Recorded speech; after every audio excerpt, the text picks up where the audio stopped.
Diyan po sa Puri, taas, apo ko nakatira. purihin ang Panginoon. Ito po ang inyong kaibigan kay Jesus, Brother Manny Bautista. Siya naman po si Brother Manny Garcia. Ilan taon ka na, Kuya Manny? 71 po. Isa po siyang senior citizen at 2 taon na stroke. Yan, stroke po siya ng 2 years.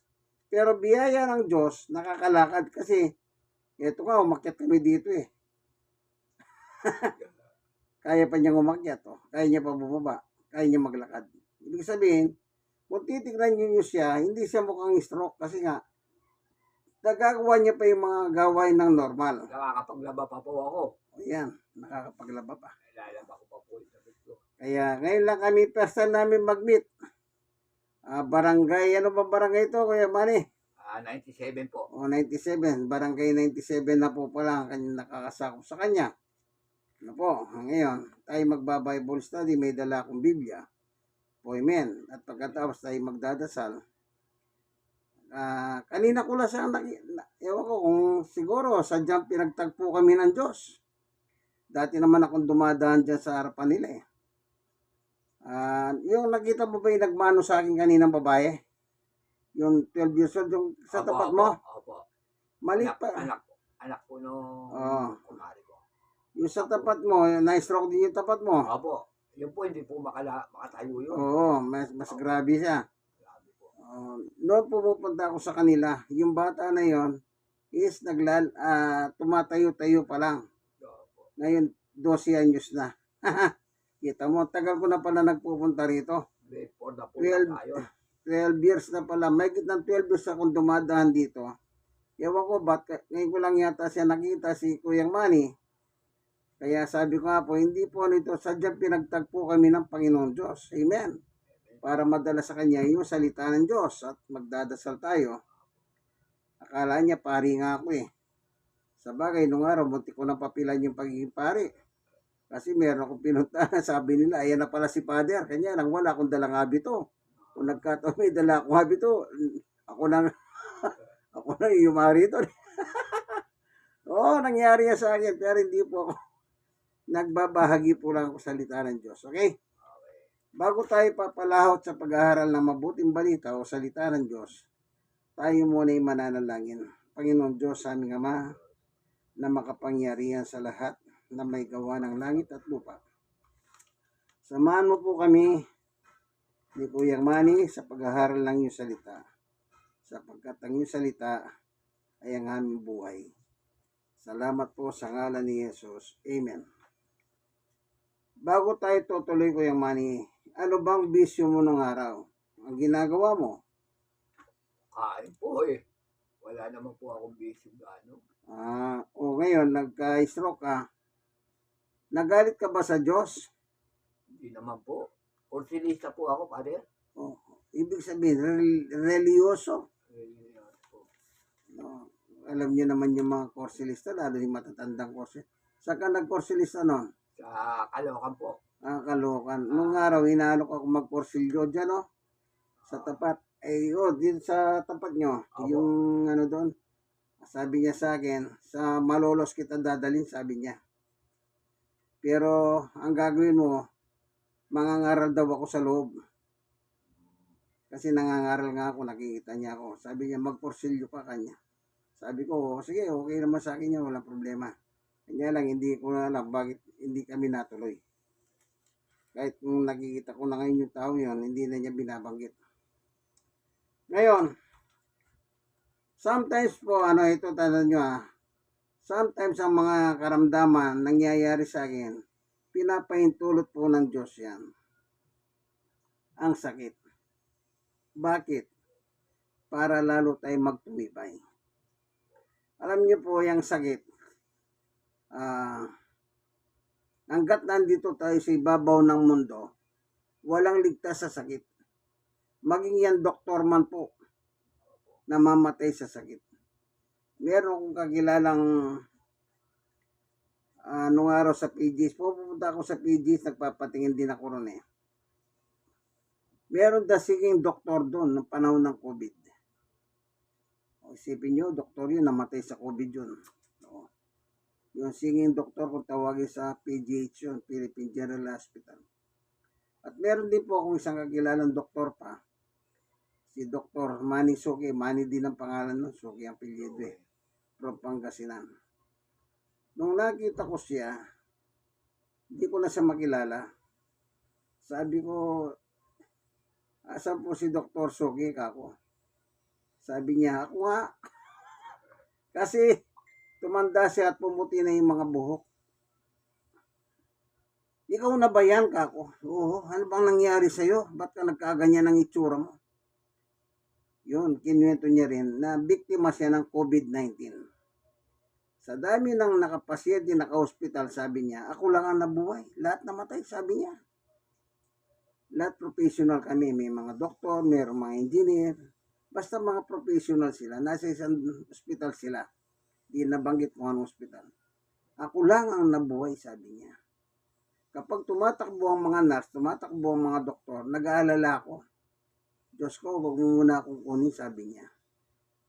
Biyaya ng Diyos. Alam niyo, yung mga ganyan, kagaya ni Kuyang Manny, 72, ayan o.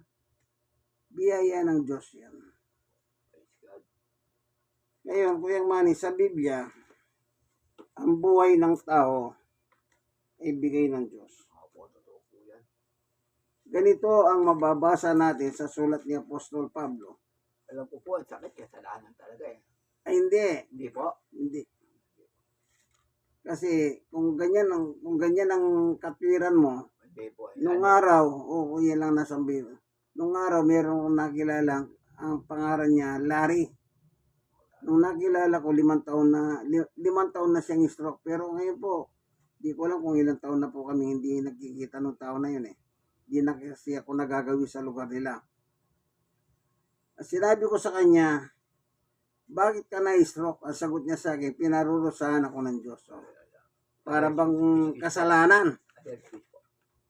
No? Kaya sa pinaparusahan ng Diyos. Sabi ko, wag kang ganyan. Nagkakamali ka. Hindi na mamarusa ang Diyos.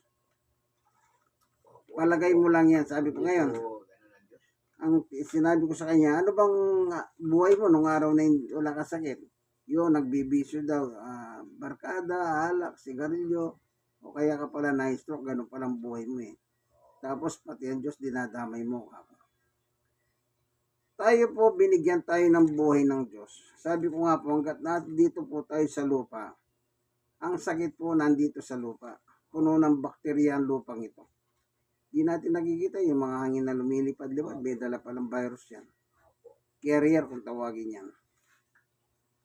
Sabi ni Apostol Pablo, hay ganito po ang nakalagay sa chapter 6 ng unang Korinto 19. Hindi ninyo paghahari ang inyong katawan, kaya gamitin ninyo ang inyong katawan upang maparangalan ng Diyos yan. Ang katawan pala natin paghahari ng Diyos, dapat gamitin natin para ang Diyos ay maparangalan natin. Pero bakit ganun ang nangyayari? Imbis na parangalan po natin ang Diyos, iba po yung ginagawa natin. Tandaan nyo, iba yung gusto natin, iba yung gusto ng Diyos. Ano po? Kaya yung buhay natin, nakalahan pala sa Diyos. Ngayon, dito naman sa sulat pa ni Pablo, meron nakalagay sa Efeso. Basahin lang natin. Sa chapter 2, verse 10. Ganito po ang mababasa. Kung ano tayo ngayon ay gawa ng Diyos at sa pagkikipag-isa natin kay Kristo, yes, nilikha niya tayo para sa mabubuting gawa na inihanda niya nung una pa man upang gawin natin yan. Nilikha tayo ng Diyos kay Kristo. Nakalahan po tayo sa mabuting gawa. Yun ang ibig ko sabihin. Yung buhay natin, binigay ng Diyos. Yung lakas natin, lahat binigay. Hininga natin. Ilahan natin sa mabuting gawa. Pero anong ginagawa ng tao? Yun, matigas ang ulo. Nakakalimot. Meron akong kakilala, imbis na gamitin po ang katawan para sa Diyos, ginagamit po yung katawan para sa droga. Opo. Oh. Marami po ganyan. Anong mangyayari pag gumagamit ka ng droga? Hindi ba masisira ang utak mo niyan? Ang sabi ng doktor, unang nasisira sa drug useries, itong utak natin. Sabi nga nila, wala na, sunog na yung utak niyan eh. Yan. Kaya yung kakilala ko po, nasisira ko nung araw yun eh. Pero matigas ang ulo talaga.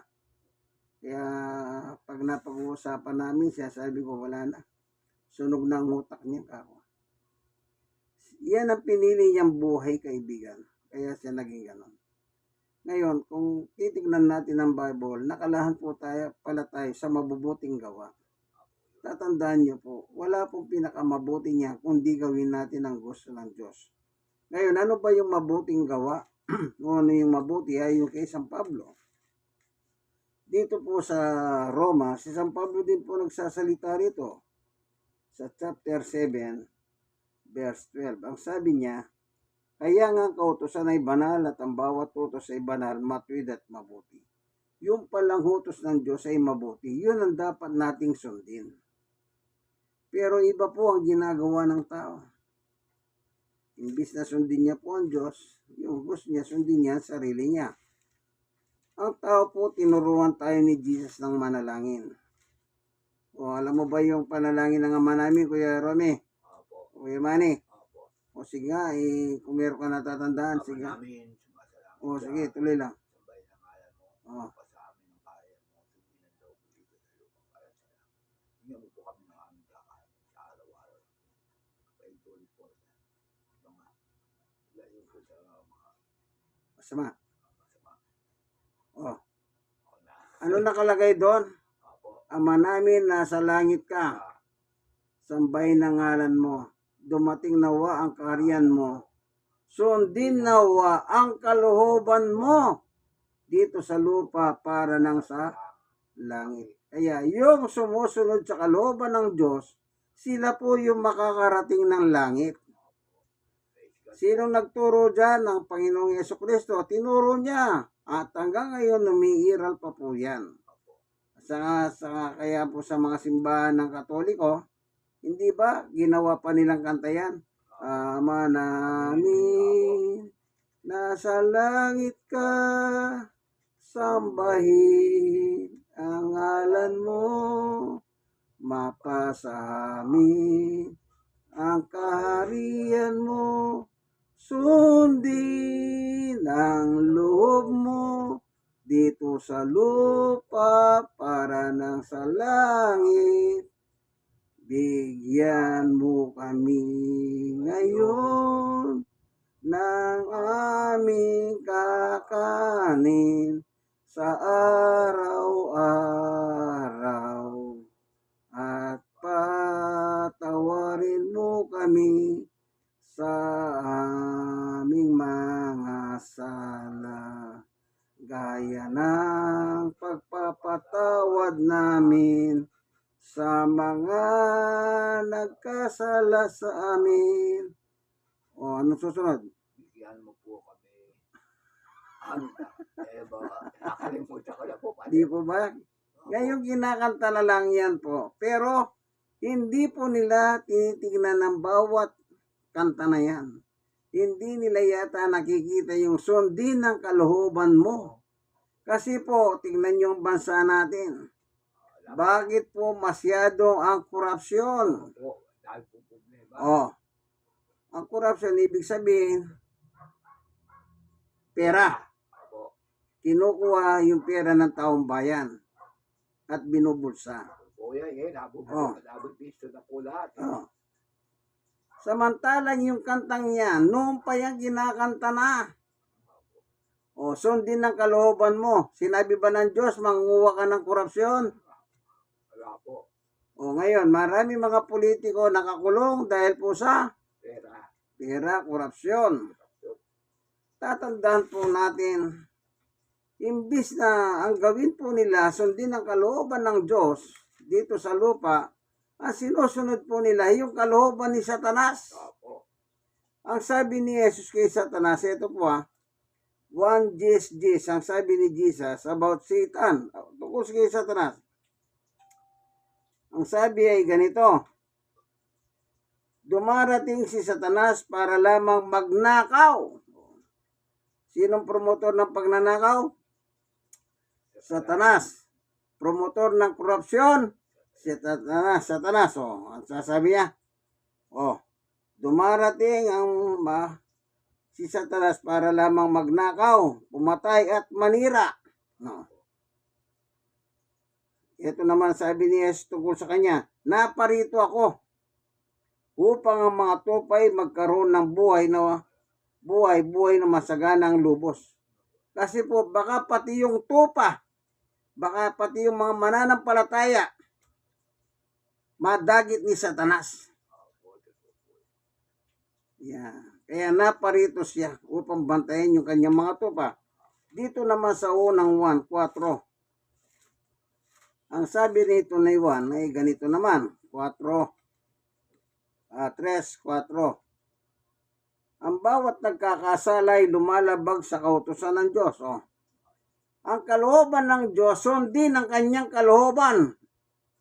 Pag hindi mo sinunod yung kalooban ng Diyos, nagkakasala ka, kaibigan. Yang katawan na ginagamit mo, paghahari ng Diyos, binigay ka ng buhay, binigyan kanyang katawan para gamitin mo sa mabuti, para sundin ang kalooban ng Diyos. Pero anong ginawa mo? Kaya sabi ni Juan, ang bawat nagkakasala lumalabag sa kautusan ng Diyos. Pag hindi mo sinunod ang kalooban ng Diyos, natural, lumalabag ka. Kasalanan Diyos sa Diyos yan. Sapagkat ang kasalanan ay paglabag sa kautusan. Okay? Sa 8. Ang nagpapatuloy sa pagkakasala ay kampon ng Diablo, Satanas. Tama si Kuya Manny. Sapagkat sa simula pa ay nagkakasala ng Diablo. Kaya't sabi ni Jesus, kaya't naparito ang anak ng Diyos, si Jesus, upang wasagin ang mga gawa ng Diablo. Yung mga gawa ng Diablo sa buhay natin, yung wawasagin ni Jesus. Pag ang buhay natin, kaibigan, ganito lang. Lahat naman tayo makasalanan no? Nagkasala tayo sa Diyos. Pag sinuko natin ang buhay natin kay Jesus, ikaw Kuya Manny, tinatanggap mo ba si Jesus sa iyong buhay? Opo. Bilang Panginoon at tagapagligtas? Tinatanggap ko po. Amen. Ibig sabihin, lahat ng masamang ginawa ni Satanas na nasa katawan mo, yun ang wawasakin ni Satanas. Ay wawasakin ni Jesus. Kaya siya naparito, sabi ni Juan, naparito ang anak ng Diyos, Jesus, upang wasagin ang gawa ng Diablo. Lahat kasi po tayo makasalanan. Yun nga po sabi ko, sana gawin na lang natin ang kalooban ng Diyos, pero anong ginawa natin? Yung kalooban ng Diablo ang ginawa natin. Yung masama, ginawa natin. Ginawa ko lang halimbawa yung droga, pero hindi lang droga yung marami. Lahat ng bisyo sa buong mundo, lahat ng yan. Lahat ng kasamaan. Yan. Kahit anong bagay na marumi, masama. Lahat yan ay promotor ang Diablo. Pero ang tao po, out of curiosity, anong ginawa? Ay, tignan ko, tikman ko nga ito kung anong lasa. Yun, doon nagsisimula. Kaya bilang mga tao po, nilikha ng Diyos, dapat pala tayo ay gumawa ng mabuti. Pero nung ginawa ni Jesus, ginawa pa niya yung ganitong panalangin. Kasi nga, ang mga tao po, nalulong na sa masama. Kaya, itinuro niya po yung Ama namin. Sa Mateo 6:9 hanggang 13 yan. Kaya kaibigan, kung di nyo pa po sinusuko ang buhay ninyo kay Jesus, panahon na po ang pagsuko. Wala naman po talaga tayong magagawa Sa totoo lang. Wala tayong magagawa. Bakit? Di naman natin nakikita ang kalaban, si Diablo. Pero siya nakikita tayo. Bakit? Human being tayo. Siya hindi, spiritual being siya. Tatandaan nyo. Totoo po yun. Purihin ng Panginoon. Kaya tandaan nyo kaibigan. Sana meron pong naiwan sa inyong kaisipan. Baka para wag naman masayang po yung ganitong nating home Bible. Ang tawag dito home Bible study. Dito sa tahanan ni Kuya Manny. Marami po nag-aaya sa sa cellphone po, yung mga Bible. Oo. Sasama ka sa panalangin. Oo, magano ka doon. Opo. Isasama ka naman nila sa panalangin. Why not? Sige po, hanggang dito na lamang ang ating video, ano? Opo. At salamat sa Diyos na pinagtagpo kami ni Kuya Manny. Salamat po, Lord. God bless us all po, ano? Panginoon Diyos, aming Ama, maraming salamat po. Pinagtagpo mo po kami ni Kuya Manny upang madala ang mga salita mo sa Kanya. At tuloy, ito nakapag-Bible study po kami. Sa ngalan ng aming Panginoong Yesus. Amen. Kayo po, mga nanonood ng video, sana po, ano, may, yung sinabi kong isuko nyo na pong buhay nyo kay Jesus. Wala na pong ibang parahan kundi ang pagsuko kay Jesus. Ano po? Sige po, hanggang dito na lamang, ano. God bless us all. Bye-bye.